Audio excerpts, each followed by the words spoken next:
Para gubernur dari seluruh Indonesia menganggap langkah penegak hukum yang mempublikasikan perkara korupsi sebelum proses pengawasan internal selesai mengganggu jalannya pemerintahan. Para gubernur juga meminta aturan proses pemanggilan oleh pihak eksternal harus melalui aparat pengawas internal pemerintah atau APIP. Berbeda halnya jika tangkap tangan. Mengapa di satu sisi para kepala daerah setuju dengan pemberantasan korupsi, namun di sisi lain harus mengedepankan pengawasan internal? Lalu jika memang para gubernur bersih, mengapa harus risih? Membahas hal itu kita akan berbincang dengan Emerson Yunto, Koordinator Indonesia Corruption Watch ICW, Divisi Monitoring Hukum dan Peradilan. Sementara kita juga telah tersambung melalui sambungan telepon dengan Pak Saifullah Yusuf, Wakil Gubernur Jawa Timur. Sebelum ke Pak Saifullah dan juga ke Mas Emerson, kita akan simak kutipan berikut ini. Ya, sambil menunggu kutipannya, Mas Emerson, ini kalau kita bicara soal pemberantasan korupsi, ada pernyataan yang agak menarik sebetulnya bahwa dalam pertemuan kemarin ya, APERSI, Asosiasi Pemerintahan Seluruh Indonesia, terutama para gubernurnya meminta agar tidak ada ekspos dalam kasus-kasus yang berbau korupsi sebelum pengawasan internal dilakukan gitu. Nah, menurut Anda apa yang terbaca pertama kali dari pernyataan ini?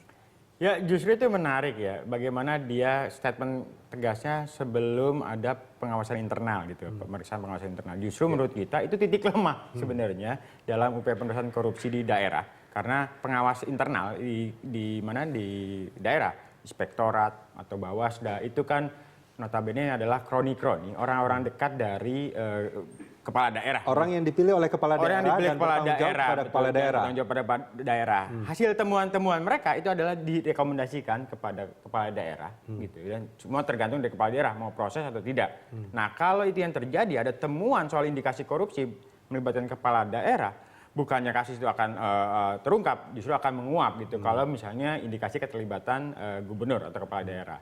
Nah, saya pikir ini satu yang menurut kita sih hanya sekedar bualan-bualan ya, atau omongan-omongan kosong dari seorang gubernur yang menyatakan bahwa mereka siap dihukum mati dalam konteks pemberantasan korupsi. Kemudian yang kedua soal jangan ungkap kasus korupsi proses hukum sedang berjalan. Saya pikir ini justru upaya-upaya untuk membuat penanganan kasus ini menjadi tidak terbuka, menjadi tertutup.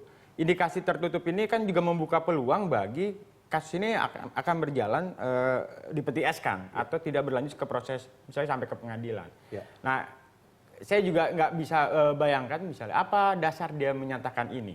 Kemudian juga sempat muncul statement bahwa dia minta uang 1 triliun per provinsi untuk konteks pembangunan di masing-masing daerah. Ya. Nah, ada kecenderungan yang menarik dari perspektif ICW ketika kita membaca penanganan kasus korupsi daerah. Ada kecenderungan bahwa saat ini kepala daerah tidak korupsi dana APBN atau APBD gitu ya. Dia mengambil uang-uang yang notabene tidak ada bau-bau APBN-nya. Di beberapa kasus, misalnya di kasus yang terbaru Riau, kemudian ada beberapa kasus yang lain, itu adalah kasus-kasus yang terkait dengan proses perizinan. Artinya praktek suap menyuap itu menjadi modus yang baru gitu. Kalau menurut Anda apa yang terbaca sebetulnya ketika mereka meminta agar tidak ada ekspos perkara sebelum ada pengawasan internal? Justru yang terjadi adalah kekhawatiran bahwa mereka juga sebetulnya juga cenderung juga bermain di sana sebetulnya atau bagaimana? Arahnya ke arah sana. Ke arah sana. Jadi ICW pernah mencatat gitu. Ada 4 faktor penyebab korupsi yang melibatkan kepala daerah. Pertama adalah ongkos politik yang tinggi, khususnya ketika mengikuti proses pilkada. Kemudian yang kedua, terbukanya peluang korupsi yang terjadi di daerah. Kesempatan untuk korupsi di daerah itu sangat tinggi. Yang ketiga, lemahnya pengawasan di internal. Inspektorat, kepala dinas dan sebagainya adalah orang-orang yang ditunjuk oleh kepala daerah yang itu agak sulit kita berbicara soal penegakan hukum. Dan kemudian yang keempat, ini adalah karena buruknya rekrutmen terhadap kepala daerah, baik yang dilakukan oleh partai politik maupun misalnya para koalisi-koalisi pendukung kepala daerah tertentu. Mas Emerson, ini kita kita jeda sebentar. Ini kita langsung tersambung dengan Pak Ahmad Heriawan, Gubernur Jawa Barat. Pak Ahmad Heriawan. Selamat sore, Pak. Pak Ahmad Heriawan. Ya. Ya, nampaknya terputus. Nanti kita akan coba untuk menghubungi kembali.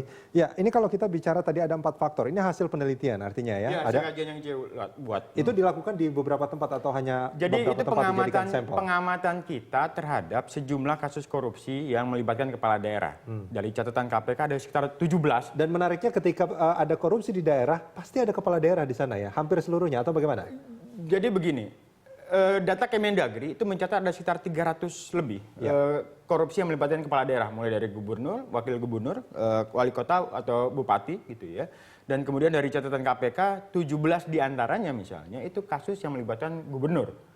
Nah ini sebenarnya menjadi isu yang sangat krusial, bagaimana misalnya kepala daerah yang harusnya menjadi panutan, pedoman bagi publik untuk memberantas korupsi, sekarang justru tersandung dalam kasus korupsi. Ya, kalau disebut 17 ini berarti udah setengah dari gubernur seluruh Indonesia. Betul, ini tersangkut hampir kasus setengah. korupsi. Bahkan yang menarik misalnya Riau itu sudah 3 kali gubernurnya jadi tersangka kasus korupsi. Dan Ini gubernur yang berbeda kan? Artinya gubernur bukan yang hanya- berbeda, betul. Ya, Dari gubernur yang berbeda betul. di tempat yang sama itu terlibat dalam kasus Terlibat korupsi. Misal yang satu Damkar, kemudian yang kedua kasus Pon dan Kehutanan, yang ketiga juga Kehutanan. Gubernur Riau yang saat ini sedang diproses oleh Agus KPK. Mamun ya. Ya, ini kan satu yang menarik dan kemudian masih perlu diingat juga.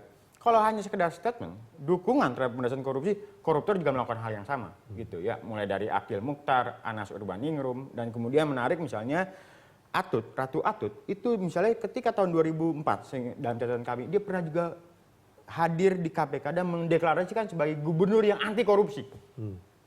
Anda punya catatannya itu ya? Ya kita mencatat itu, kita mencatat dia hadir gitu, jadi bagian beberapa gubernur yang diundang oleh KPK yang mendeklarasikan soal gerakan anti korupsi, dan kemudian di sekitar tahun 2012 kita juga mencatat Ratu Atut membuat kebijakan gerakan anti korupsi di lingkungan Pemprov Banten. Ya, ini kalau kita bicara dengan pernyataan-pernyataan gubernur itu, taruhlah kita ambil contoh Ratu Atut tadi. Ya.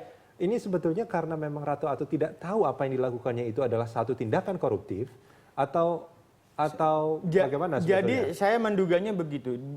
Beberapa kepala daerah yang membuat pernyataan itu adalah mereka-mereka yang punya latar belakang politisi. Satu sisi dia ingin menarik perhatian publik, mendapat dukungan bagi publik bahwa seolah-olah dia punya komitmen dalam hal pemberantasan korupsi. Tapi kata-katanya bersayap.